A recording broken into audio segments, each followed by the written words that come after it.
회의를 소개합니다. 추미애 당대표의 발언이 있겠습니다. 어제 인천 영흥도 해상에서 발생한 낚싯배 전복 사고로 희생되신 분들의 명복을 빌고 유가족 여러분들께 애도를 표하면서 부상자의 빠른 회복을 기원합니다. 이번 사고는 강한 물살과 겨울철의 차가운 수온으로 인해서 인명피해가 컸습니다. 어제 오전 해양경찰청의 보고를 받은 문재인 대통령은 구조작전을 해경 현장 지휘관을 중심으로 한 결과 구조 상황을 언론에 공개하여 국민의 의구심을 해소하게 하는 등 6가지 지시를 내렸습니다. 해경과 소방 그리고 해군은 인근 민간 어선을 포함한 가용한 모든 장비와 인력을 동원해서 실종자 수색에 지금도 최선을 다하고 있습니다. 정부 당국은 실종자 수색을 비롯한 사고 수습에도 만전을 기회해 주실 것을 부탁드립니다. 저는 3박 4일간의 중국 방문을 마치고 어제 귀국을 했습니다. 시진핑 주석을 비롯해서 중국의 고위 인사들을 만나 한반도 비핵화와 동북아 평화 질서 구축을 위한 중국의 역할을 강조하고 왔습니다. 중국은 당이 국가를 이끌어갈 책임을 지고 있고 국가는 시스템 중에 최고의 시스템이라 할 수 있습니다. 그러니까 국가가 시스템의 하나가 된다라는 것입니다. 그래서 대중 외교는 양당 간의 긴밀한 교류를 통해서 내실 있게 이루어질 수 있다, 이런 말씀이 되겠습니다. 3박 4일의 일정은 의전에서나 일정에서나 내용 면에서 모두 특급 예우와 의전을 다 받았습니다. 그래서 저는 말씀드린 것처럼 한반도 문제에 있어서만큼은 대북 북핵 문제를 평화적으로 해결해야 하는 것이고 또 그것을 위해서도 한중 관계의 빠른 회복이 필요하다. 그것은 조건이다. 이렇게 강조를 했습니다. 대체로 만난 분들은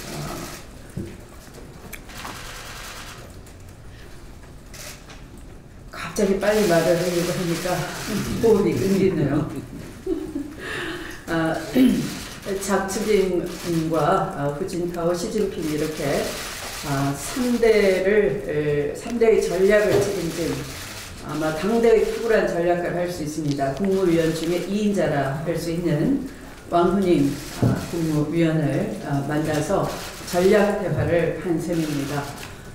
주요국을 선정해서 좌담회를 가졌고 그 자리에서 저는 중국이 강조하는 인류 운명 공동체가 특히 한중 관계는 더욱더 한반도의 평화와 안정적 관리가 중국이 그리고 있는 중국 꿈을 이루는 데 있어서도 절대 조건이다 하는 것을 누누이 강조하고, 그런 중국의 대외 전략에 한반도가 반드시 북핵의 평화적 해법 해결 원칙에 집중해야 함을 강조를 하는 자리가 됐습니다.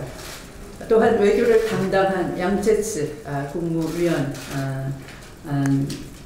있는 자리에서 저는 또한 어떤 나라도 자위를 명분으로 평화를 위협하는 것을 용납해서는 안 된다라고 강조했고 또 동의하는 박수를 보내주었습니다. 또 시 주석의 연설을 담당하고 역시 그의 사상을 정리하는 호이팅 중앙당교 부교장은 각별히 대회 전날 중앙당교를 일일이 안내해주고 또 만찬을 장시간 하면서 양국의 현재 처한 상황, 대중관계의 빠른 회복의 필요성, 그것이 한반도 안정에 절대 필요하고 또 북한에 던지는 메시지도 크다 하는 것을 제가 말씀을 드렸고, 그 부분을 공감하면서 한중 관계 군인도 긴밀한 협력을 할 것이고 또 그런 기조를 가지고 우리 당과 교류를 해나가겠다, 이런 말씀을, 우호적인 말씀을 주셨습니다. 그래서 이번 방문은 첫 번째는 빠른 한중관계 회복을 해서 북핵 문제도 수습을 해나가고, 또 한편 끊긴 교류 때문에 고통을 받고 있는 민생에도 마중물이 될 수 있다, 이런 분위기를 만들었다라고 생각을 합니다. 그리고 일주일 앞으로 다가온 양 정상 간의 한중 정상회담이 예비가 되어 있는데, 그런 전초 분위기를 마련하는 외교였다, 이렇게 평가를 하고 싶습니다.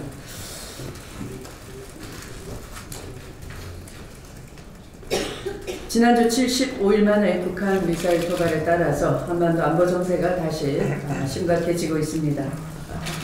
이에 따라서 트럼프 행정부는 대북 원유 공급 중단, 또 국제사회의 해상 봉쇄, 금융 제재를 통한 자금줄 차단 등 중국의 추가적인 역할을 요구하고 있는 상황입니다. 그런데 중국은 유엔 안전보장이사회의 대북 제재에는 적극적으로 동참하면서도 북한에 대한 추가적인 독자 제재에는 선을 긋고 있습니다. 북한의 추가적인 미사일 발사로 인해서 새로운 국면으로 접어들고 있는 지금의 한반도 안보 정세는 그 어느 때보다 미국과 중국의 긴밀한 공조를 요구하고 있습니다.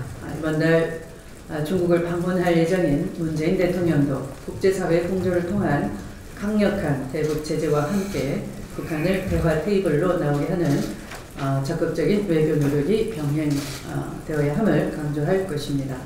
문재인 정부와 더불어민주당은 미중러일 한반도를 둘러싼 4대 강국이 동북아 평화 질서 구축을 위해 적극적으로 협력할 수 있도록 당사국으로서의 외교적 노력에 최선을 다할 것입니다. 제가 돌아오는 길에는 중국 측에서 이번의 더불어민주당 초청은 다자 외교 중에 일원이었지만 내년 상반기에는 양자 외교를 긴밀히 하기 위해서 초청을 하겠노라, 이러한 좋은 외교 성과도 있었다는 것을 보고 드립니다. 2014년 선진화법 시행 이후 처음으로 예산 처리 시한을 지키지 못했습니다. 국민의 영혼이 담긴 예산안을 제때 통과시키지 못한 것에 대해서는 국민 여러분께 송구하다는 말씀을 먼저 드립니다. 지금 우리 경제는 길고 길었던 장기 불황의 터널을 조금씩 빠져나오고 있습니다. 이런 기후는 내년도 3% 경제 성장과 국민소득 3만 불 시대 진입으로 이어질 수 있다는 조심스러운 기대를 갖기도 하는 것입니다만, 그도 당부드립니다. 이런 경기 회복세는 추경 예산 편성을 통한 문재인 정부의 적절한 재정 투입에 또 원인이 있다 할 것입니다. 따라서 모처럼 회복세를 보이고 있는 우리 경제가 내년에도 탄력을 계속 이어가기 위해서는 정부 재정의 차질 없는 적시 투입이 그 어느 때보다 중요합니다. 그럼에도 내년도 예산안 처리가 계속 이루어진다면 당장 이번 달 발표 예정인 혁신 성장 관련 대책뿐만 아니라 경기 회복세 지속을 위한 긴급한 정책 시행부터 차질을 빚을 수밖에 없을 것입니다. 이번 예산은 경제 회복과 민생 안정을 위한, 오로지 국민을 위한 촘촘한 예산인 것입니다. 오늘 다시 예산안 처리를 위한 본회의가 있을 예정입니다. 야당은 예산안 처리가 정부와 집권당의 요구가 아닌 국민의 요구임을 분명히 인식해 주실 당부드립니다. 말씀을 마치겠습니다. 5월 15일